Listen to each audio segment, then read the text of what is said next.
So this week was the last week of the Supreme Court's term, so they've kind of trickle out their decisions as they get toward the end of June, and then they take some time off, and then they get back together and start hearing oral arguments again, and blah blah blah blah blah blah blah. Anyway, if you can understand the Supreme Court schedule, good on you. That's just weird. But I feel like we need to talk about the Supreme Court because that's what we do, right? Let's go.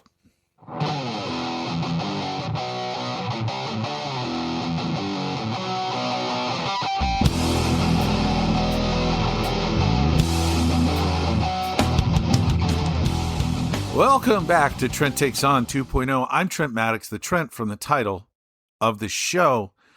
I had two things that I really wanted to talk about this week, but I feel like one of them is like this one. This one is like a bigger topic, like the Supreme Court. And then the other one, I guess, is a smaller topic. I think I'll come back and hit that again on Friday because it'll work timing-wise for me. You know, time out your content. Anyway, the Taco Supreme Court, the least Supreme Court ever. The Roberts Supreme Court. John Roberts, of course, being the Chief Justice. He was a W appointee. Before I get into any of the specifics, for those who don't know about the Supreme Court, 6 of the 9 justices have been appointed by Republican presidents. Alito and Roberts by George W. Bush. Clarence Thomas by H.W. Bush, the OG Bush, back in 91, I think he was appointed. Bro has been on the bench for a long time. And then the other 3 Republicans, all conservative justices, Gorsuch, Kavanaugh, and Barrett, were put on the court by Donald Trump in his first term. Then there's 3 quote-unquote liberal justices, Kagan and Sotomayor, who were nominated and put on the court by Barack Obama. And then the last is Ketanji Brown Jackson, who was put on by Joe Biden. Joe Biden. After the retirement of, oh my God. Anyway, let's just go on. That's the current makeup of the court. 6 of the 9 justices put there by presidents who didn't even win the popular vote in their elections. Fun fact. The Roberts Court is going to go down in history as arguably the worst court for the public in the history of the United States. The corporate power that has been handed over by the Roberts Court is stunning. Everything from Citizens United to their Chevron decision from last year. Just like tons and tons and tons of corporate power. You know, the behavior of corporations being treated like people. Yet, you know, if they get caught doing felonies, we don't send the corporation to prison, do we? The Roberts Court has strained credulity for most, and its own. You know, how do I phrase this? The legitimacy of this court is questionable at best. And the 2 things that John Roberts and his minions at this point seem to have been hell-bent for leather on doing are making sure that corporations, making sure that rich people and the things that they own are protected from the government at almost any cost. And they have really gone out of their way to destroy the voting rights of Americans, to restrict access to ballot boxes, to restrict the Voting Rights Act itself, which was put into place in 1965. It was signed into law. I mean, this is not ambiguous. This happened in our lifetime, not my lifetime. It happened 10 years before I was born. But in recent history, the Voting Rights Act was put into place. So we know exactly what they were thinking as they debated and put this bill together and signed it into law. Yet the justices this time around, just in the last 10, 12 years, have decided that they want to twist. Actually, it hasn't even been 12 years. It's been the last decade. They want to twist the Voting Rights Act into something that it just isn't. They want to pretend that racism and places that have practiced discriminatory voting for generations, who are being forced to be less racist. They were still racist, let's all be honest. And now this Supreme Court seems to believe that racism doesn't exist anymore. And this term, they decided that reverse racism is not allowed either. So when I say reverse racism, the Calais case, I mean, this is all super fucking nerdy, wonky, shitty. Most people don't give a shit about any of this, because it feels almost esoteric, especially when you don't live in a place where this kind of behavior by state legislatures is commonplace. Louisiana had a 4-2 situation where they had 4 majority white conservative congressional districts and 2 majority black districts. And some white folk from the majority black districts sued, saying that it was racially discriminatory that they were in a majority black district. And the Supreme Court sided with them 6-3 along ideological lines that they were correct, which is just, well, it's fucking bonkers. I don't know where to go with this court, except to say that they have been hypocritical. They have thrown out standing precedent like Roe versus Wade and the Dobbs decision in 2022, when they just decided that those old standards just don't exist anymore and that the states can make up their own, which is not acceptable. You can't throw out old precedent for no fucking reason. And that's what they did. And they did it again this week when they threw out a 91-year-old ruling on whether or not the president can fire members of these commissions that are watchdog groups. The reason that the watchdog groups were established by Congress was so that they would be long-standing, non-partisan systems to assist in the watchdogs over things like the federal bank, things like the Federal Trade Commission, things like the Federal Communications Commission, the National Safety Labor Board. All of these things, the whole point was that no president could come in, wipe them out, and just start over with a fresh slate of people, because they could load it up with cronies, the way Donald Trump is going to do, and what he has done when he fired Rebecca Slaughter, who's the one that brought this case, from the Federal Trade Commission. Basically, they now get to change the rules on stock trading and securities exchanges and things like that. Again, esoteric. Most people don't fucking know anything about this because you don't deal with it. I don't deal with that. I know about it because I'm a weird, nerdy wonk. But they threw out this ruling that said presidents just can't fire people without cause from these commissions, because the point of the watchdog commissions is to keep power spread out, to keep the watchdogs watching instead of just being lapdogs. They turn watchdogs into lapdogs. And if the president can decide when they do or don't, raise interest rates, for example, well, then they can control, a very specific part of the financial world that they shouldn't be able to control for political reasons. The Federal Reserve is designed to keep inflation low and employment high. It's designed to not allow free money to pour into companies so that they can run amok for no interest. You know what I'm saying?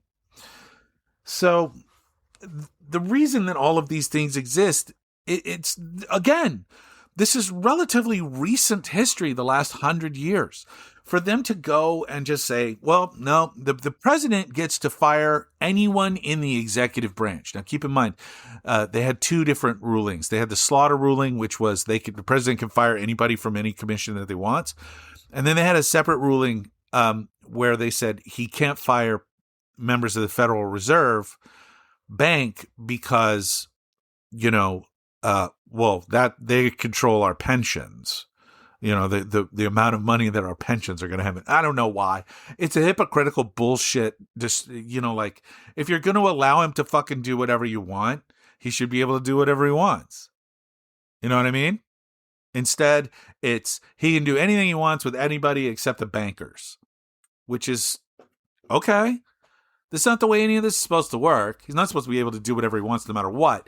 This is just another movement of power away from the people and into the hands of the president. See, what the Roberts Court is doing is they're handing more and more power to the presidency, taking it away from the legislature, giving it away from their own judiciary, just saying, hey, the president can handle all this. Now, it only works with their, quote unquote, God King presidency bullshit, because they would never have made rulings like this while a Democrat sits in that seat. While a liberal sits in that seat. In fact, they did everything they could to stymie the Biden administration's student loan forgiveness, their immigration policies. Let me tell you, the Supreme Court stood in the way of a lot of shit that Joe Biden wanted to get done, that he promised he'd get done, that he tried really hard to get done. The Supreme Court stepped in and fucked it all up. Not all of it, but a lot. Way too much. The difference is ideology. It's always going to come down to something, right? How do these justices interpret the Constitution? It's supposed to be these guys, these conservatives, sat there in those seats during confirmation. They said, we have to understand what the framers thought when they put the Constitution together. We have to understand what the framers of each amendment had in mind when they put together each amendment. We have to apply the law or apply the Constitution to every law to make sure that those laws are constitutional. But they don't do that. Once they got into power, they started just making shit up. In the Dobbs decision, when Alito wrote that the states should be able to determine whether or not abortion should be legal in each state, he quoted laws from England in the 16th century. And the instant that you start quoting laws from 600, 500 plus years ago to justify changing the basic right of human determination away from women, you've already lost. Samuel Alito should never have been allowed to write that opinion because they never should have overturned Roe versus Wade. The Dobbs decision was made up of whole cloth. It was just, we decided we wanted to take this right away from women. It doesn't matter how you feel about it from a religious sense, because religion is not allowed to be used as a litmus test when we apply the Constitution. That's what the First Amendment says. We can't hold one religion above another. So when Christians say, abortion is murder, number one, the Bible does not mention abortion essentially at all. And when it does, it mentions unborn, quote unquote, children, unborn fetuses, as property of a man. And we are well beyond that shit. But property, not people. Okay? Number two, yours isn't the only religion. And not all religions see things the same way. For example, in the Jewish faith, in Judaism, the mother is protected above all else. So if an abortion has to happen to protect the life of the mother, it has to happen. That's the religion. Get me here? There are also a lot of religions that don't take a stance on this. Not to mention the fact that human beings don't have to belong to a religion to be American citizens. So why should we be forced to live by some religious doctrine that we don't hold personally? If you hold it, live by that doctrine. That's your right. The freedom to practice religion as you choose goes along with the freedom to not practice religion if you so choose. Those two things have to go hand in hand. It is not optional. I am not going to be forced to live under a theocratic bullshit regime in a country that has this constitution as it's set up. And we don't have to look hard to know that they set it up this way on purpose. The Federalist Papers are right there. The people who wrote this stuff made notes. It irks me every time this Supreme Court goes all hypocritical and hands down a decision that's fucking bonkers, and it happens constantly. Republicans scream all the time about activist judges, leftist activist judges, when all I see is justices who attempt to apply the law equally, without fear or favor. I'm getting eaten alive by mosquitoes right now. Hold on one second. I don't have to tell you to hold on. You'll never know. I've got this really great lavender mosquito repellent that actually works. All right. Anyway, the Supreme Court's not allowed to place religious tests on us. We're free to worship as we please, but we're also free to not worship if that's our choice. The framers were not ambiguous about this. So every time they hand down one of these religious-based opinions, it drives me out of my fucking mind. Because this is supposed to be straightforward. So the problem is simple. The system is rigged for a minority control right now. The Senate is a fucking disaster. Little tiny states like the Dakotas combined have a smaller population than San Bernardino County, California. Yet they have twice as many senators as the state of California. That hardly seems fair. That's a situation where it's pretty obvious. Land is voting and not people. Land is being represented and not people. Now, that's in the Constitution, and I don't know how much we can do to change that. But the Senate is just a wildly undemocratic body. The House of Representatives, thanks to the joy of gerrymandering, is right there with it in its undemocratic makeup. Republicans continue to hold the power in the House of Representatives despite receiving fewer votes on the aggregate than Democrats. The Electoral College is wildly undemocratic. Presidents taking the oath of office without having actually won the election is one of the craziest things that we have that's still hanging on. The Electoral College was a compromise that was made for the slave states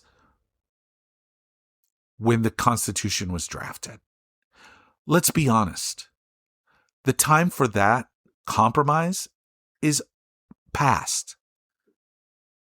One person, one vote. Let's go to the popular vote, please. Good God. Exhausting. It's totally exhausting. The one office in the country that is determined by a straight 1-to-1 vote is the one that's now being abused and corrupted by someone who doesn't deserve it. All right. But then there's the Supreme Court. Okay? These people are lifetime appointments. Now, lifetime appointments in 1781, which is when the Constitution was drafted, the life expectancy was a little bit different. We didn't see a whole bunch of 80-year-olds running around. There were a few, sure, but not many. So a lifetime appointment was there to prevent these people from being corrupted, to prevent them from being swayed by politics, because they wouldn't have to run for re-election. Now, the irony is, if you're always having to run for re-election, you should always be doing the will of the people, the popular thing. Isn't that funny? Isn't that funny the way that works?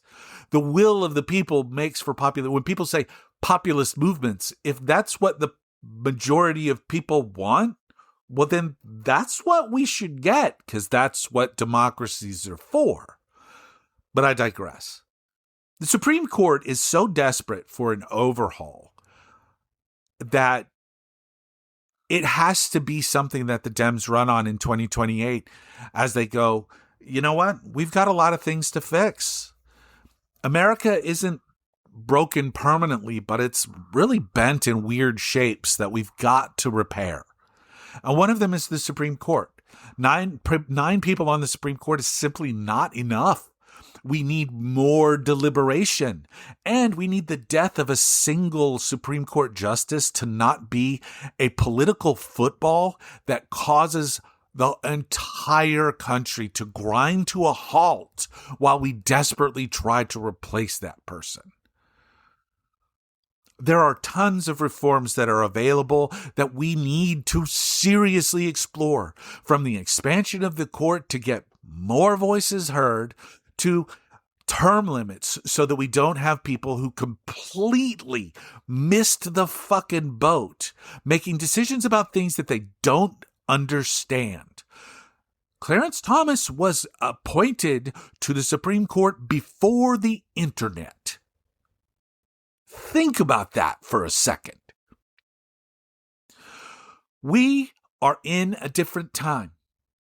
Lifetime appointments are a mistake.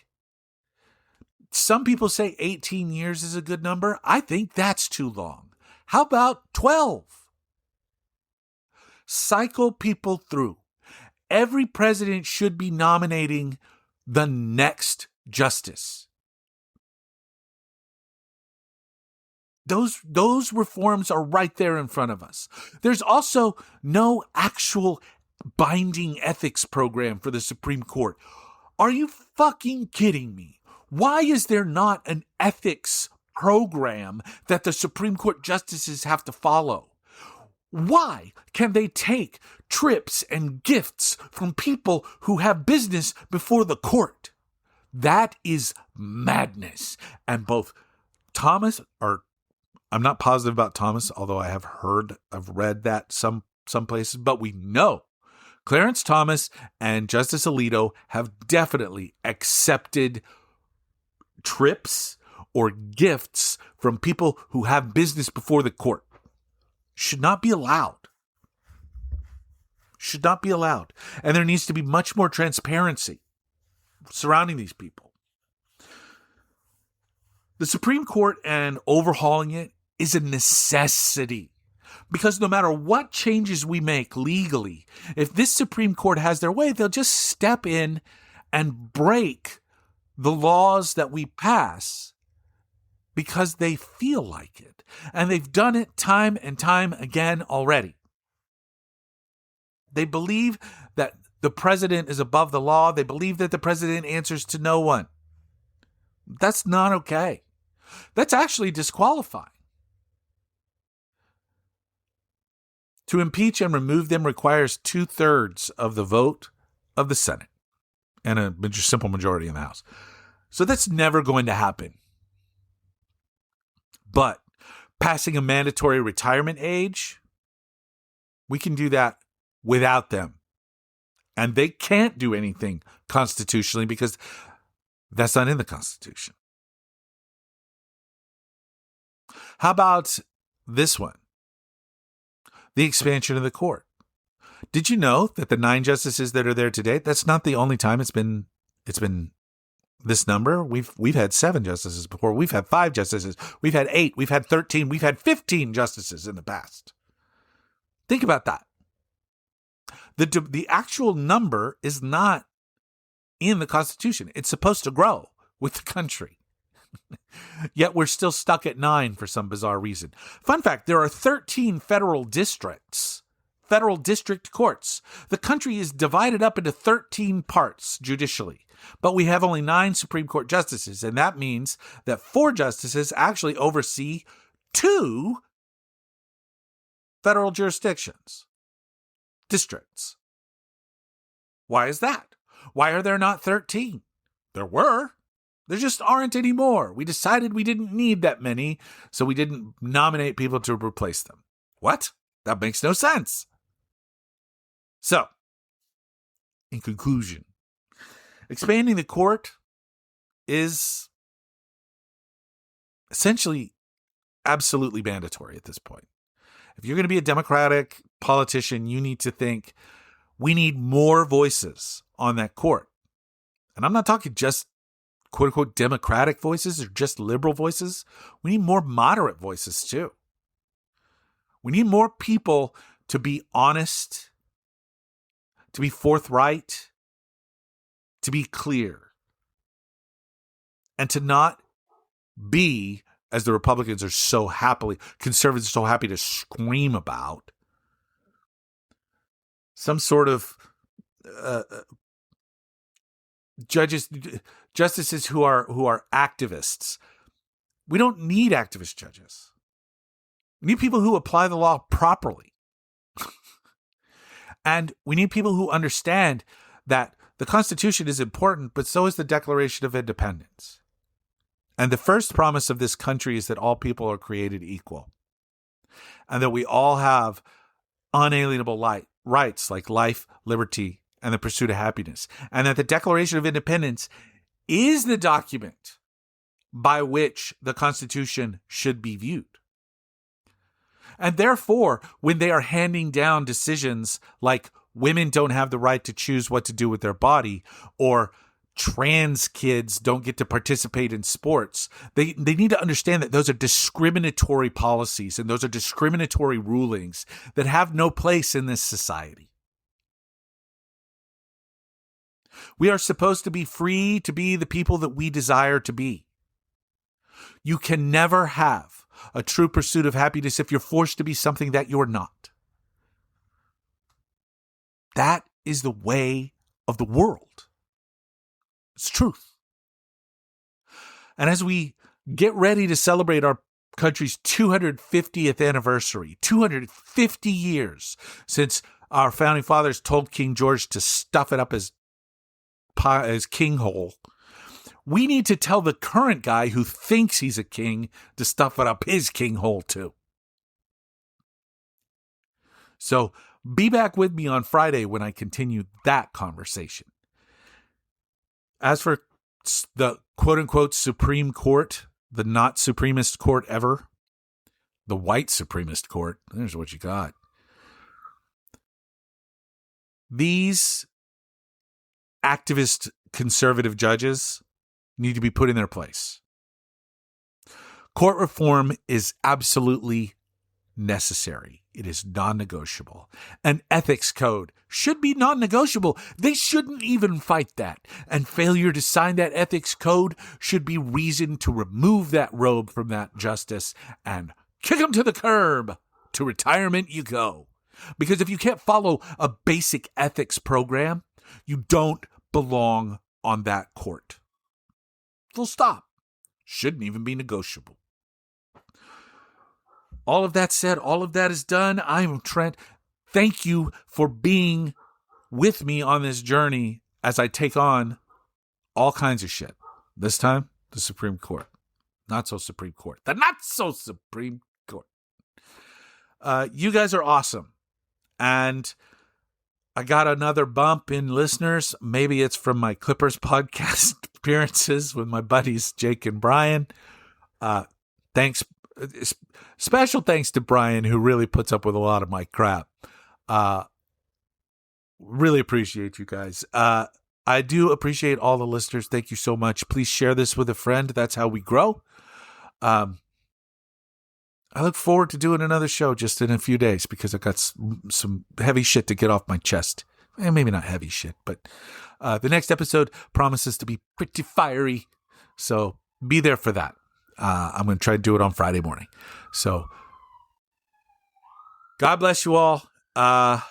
Until next time, be good. Sorry, there was a police officer that drove down the street just like right by my apartment, and it totally threw me off. It's time to be good humans. All right. It's the very least we can do. We're all in this together. The tiny kindnesses are what make us good people. Bless you and love you.